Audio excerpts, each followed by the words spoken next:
L'Europe est depuis longtemps captivée par les arts asiatiques.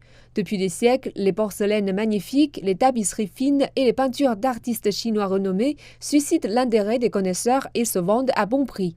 L'intérêt de l'Europe pour les collections en Chine est né des grands voyages, de Marco Polo par exemple, à partir du XVIe siècle. Cet intérêt a perduré jusque dans les années 1930. Même après la Seconde Guerre mondiale, il y avait encore 80 marchands d'art asiatiques à Paris. Depuis la fin de la pandémie, le marché de l'art et des antiquités chinois est de nouveau en pleine croissance, avec un chiffre d'affaires global d'environ 7,4 milliards de dollars. Les experts s'attendent à ce que ce chiffre augmente encore. L'engouement pour l'art chinois ne disparaîtra pas. Ce qui va disparaître en France, ce sont les objets. Chaque année, de l'art quitte la France après avoir été emporté par des Chinois. Dans quelques années, il n'y aura plus beaucoup d'art chinois en France.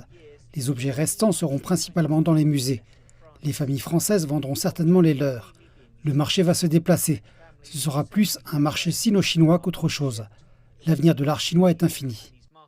Pour certains visiteurs de musées, l'art chinois est l'attraction principale. L'Asie est un continent lointain, un endroit qui fait un peu rêver par sa culture.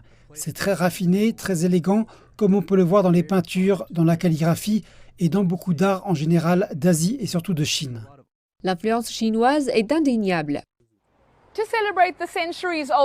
Pour célébrer les relations séculaires entre la Chine et la France, l'emblématique château de Versailles accueillera une exposition approfondie sur ces relations historiques à partir du mois d'avril de l'année prochaine.